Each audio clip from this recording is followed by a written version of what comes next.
ఒక సదుద్దేశం, ఒక సదాశయం లేకుండా ఒకరు కన్యాకుమారి నుంచి కశ్మీర్ వరకు నడిచిన అది ఒక నిరర్ధకమైన నడకగా చరిత్రలో మిగిలిపోతుంది.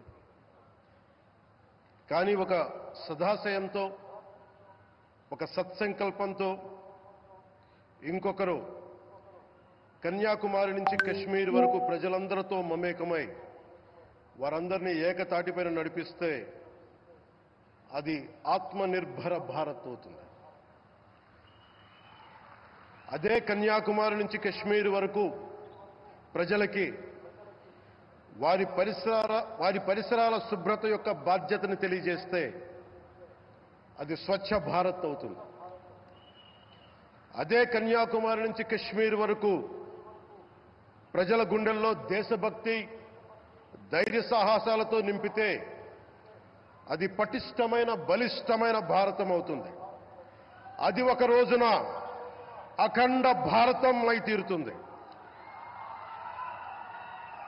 ఒక బలమైన భారత్ కోసం, ఒక దృఢమైన దేశం కోసం, జగత్తంతా వసుదైక కుటుంబం అనే భావన కోసం 4.5 దశాబ్దాలుగా పరిశ్రమిస్తూ ఆ దారిలో ఎదుర్కొన్న ప్రతి పరాజయాన్ని, పడ్డ ప్రతి అవమానాన్ని నవ్వుతూ స్వీకరిస్తూ వాటినే విజయాలకి ఇంధనంగా వాడుకుంటూ దేశాన్ని అభివృద్ధి పథంలో నడిపిస్తూ భారతదేశాన్ని ప్రపంచంలోనే 3వ బలమైన ఆర్థిక వ్యవస్థగా తీర్చిదిద్దేలా నడిపిస్తున్న మన ప్రియతమ ప్రధాని, మన గౌరవ ప్రధాని శ్రీ నరేంద్ర మోదీ గారికి నా తరపున 5 కోట్ల మంది ఆంధ్రప్రదేశ్ ప్రజల తరపున నా హృదయపూర్వక నమస్కారాలు.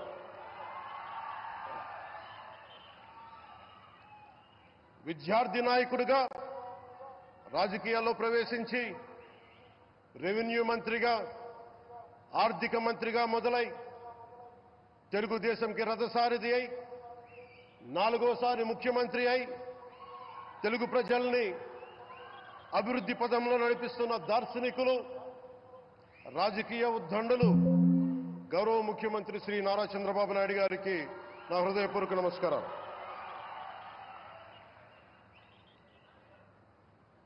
తోటి మంత్రివర్గ సహచరులైన ప్రతి ఒక్కరికి, నారా లోకేష్ గారికి, ఎన్డీఏ కూటమి శాసనసభ్యులకి, నాయకులకి, బీజేపీ నాయకులందరికీ పేరు పేరున నా నమస్కారాలు. కార్యకర్తలకి నా హృదయపూర్వక నమస్కారాలు. బీజేపీ నాయకురాలు శ్రీమతి పురంధేశ్వరి గారికి నా హృదయపూర్వక నమస్కారాలు. మా ఎన్డీఏ కూటమికి 164 అసెంబ్లీ స్థానాలు, 21 మంది పార్లమెంట్ సభ్యులనిచ్చి మమ్మల్ని వారి విలువైన ఓటుతో వేసి గెలిచిన ప్రతి ఒక్కరికి ఆడపడుచులకి, అక్క చెల్లెలకి, పెద్దలకి, పిన్నలకి, యువతులకి, యువకులకి పేరు పేరున నా హృదయపూర్వక నమస్కారాలు. ప్రజలు ఎన్డీఏ ప్రభుత్వాన్ని నమ్మారు, నిలబడ్డారు. అలా నిలబడినందుకే ఈ రోజున మన గౌరవ ప్రధానమంత్రి గారి సారథ్యంలో ఈ ప్రారంభోత్సవాలు కానీ, శంకుస్థాపనలు కానీ, అది దక్షిణ కోస్తా రైల్వే జోన్ కావచ్చు, కృష్ణపట్నం ఇండస్ట్రియల్ పార్క్ కానీ, గ్రీన్ హైడ్రోజన్ హబ్ కానీ, అనకాపల్లి బల్క్ డ్రగ్ పార్క్ కావచ్చు, 6 కొత్త రైల్వే ప్రాజెక్టులు కావచ్చు, వీటన్నిటిని వచ్చే పెట్టుబడి దాదాపు 2,10,000 కోట్ల రూపాయల పెట్టుబడులు, 7.5 లక్షల మందికి ఉపాధి అవకాశాలు. అవినీతితో కూరుకుపోయి ఉపాధి అవకాశాలు లేక, ఉద్యోగ అవకాశాలు లేక విలవిల్లాడుతున్న సమయంలో మీరు నిలబడ్డారు. అందుకే ఈ రోజున ఈ 2 లక్షల పైచిలుకు పెట్టుబడితో 7.5 లక్షల ఉపాధి అవకాశాలు లభించి మనందరికీ ఇచ్చినందుకు మనస్ఫూర్తిగా ప్రధానమంత్రి శ్రీ నరేంద్ర మోదీ గారికి చేతులెత్తి నమస్కరిస్తున్నాం. ఇవి కాకుండా కొత్త హైవేల నిర్మాణం విస్తరణ, అలాగే అమరావతి రాజధానికి పెట్టుబడులు, పోలవరంకి నిధులు, 15th ఫైనాన్స్ కమిషన్ నిధులు కానీ, జల్ జీవన్ మిషన్ కోసం ప్రతి ఇంటికి నీరు, రక్షిత మంచినీరు రావాలి ఆయన ఆకాంక్ష, ఆయన ఆశయం. మనకు గంట కాదు 24 గంటలు రావాలని పడ్డ తపన ప్రధానమంత్రి గారిది. వీటన్నిటికీ చేయగలుగుతున్నాం, ముందు ప్రారంభించామంటే మీరు మా మీద పెట్టిన భరోసా, మా మీద పెట్టిన నమ్మకం, గౌరవ ప్రధానమంత్రి గారి మీద మీరు చూపించిన నమ్మకం. ఈ రోజున అది 2 లక్షల పైచులకు పెట్టుబడులుగా ఇక్కడికి వచ్చింది. ఎక్కడో మన మారుమూల గ్రామాల్లో 70 సంవత్సరాల పాలనలో గ్రామాలకి రోడ్డు లేదు.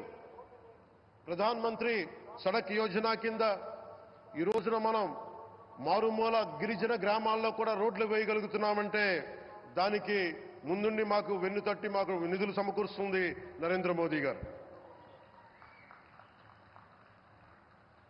భారతం అభివృద్ధి పదంలో ఎందుకు చేశారు ఇవన్నీ అంటే, భారతదేశం అన్ని రాజ్యాలు, అన్ని రాష్ట్రాలు ఏ ఒక్కరు కూడా అభివృద్ధిలో వెనకపడకూడదు. అది మనకి తెలంగాణ కావచ్చు, ఆంధ్రప్రదేశ్ కావచ్చు, ఆంధ్రప్రదేశ్లోని ఉత్తరాంధ్ర, రాయలసీమ, మనకి కోస్తాంధ్ర కావచ్చు, ఎక్కడా కూడా ఏ ప్రాంతం కూడా వెనుకపడకూడదు. అభివృద్ధిలో అందరికీ సమాన వాటా ఉండాలని చెప్పే ఈరోజు ఇన్ని పెట్టుబడులు. ఈ మోదీ గారి సంకల్పానికి, సహకారానికి, ఆయన గైడెన్స్కి మనస్ఫూర్తిగా నా కృతజ్ఞతలు. 5 ఏళ్ల అవినీతి అరాచక పాలనలో ఆంధ్రప్రదేశ్ అంధకారంలో కూరుకుపోయినప్పుడు ఆ రోజున మన ముందుకొచ్చి మేము ఎన్డీఏ కూటమితో మనం నిలబెడదాం, ఆంధ్రప్రదేశ్ ప్రజల ఆకాంక్షలు నిలబెడదాం, అభివృద్ధి పదంలో నడిపిద్దామని చెప్పి ఆ రోజు ఆశాజ్యోతిలో నిలబడ్డారు. అసలు అభివృద్ధికి ఆస్కారమే లేదు ఆంధ్రాకి అనే స్థితి నుంచి అభివృద్ధి అంటే ఆంధ్రానే అని చెప్పుకునేలా గౌరవ ముఖ్యమంత్రి గారి నాయకత్వం, చంద్రబాబు గారి నాయకత్వంలో, ప్రధానమంత్రి గారి నిర్దేశకత్వంలో, వారి సూచనలతో సహకారంతో కేబినెట్ కానీ, మంత్రివర్గ సహచరులు కానీ, ఎన్డీఏ కూటమి ఎమ్మెల్యేలు కానీ, మేమందరం కార్యకర్తలు అందరం కష్టపడతాం. అహిర్నిశలు రేయం భవళ్లు కష్టపడతాం. దేశ ప్రగతిలో భాగస్వామ్యులు అవుతాం. మేము ప్రధానమంత్రి గారికి అండగా ఉంటామని తెలియజేసుకుంటూ, ఆంధ్రప్రదేశ్లో ఉన్న ఆంధ్రాకి వెలుగుతో నింపుతున్న మీ నిండు హృదయానికి నా హృదయపూర్వక కృతజ్ఞతలు తెలియజేసుకుంటున్నాను.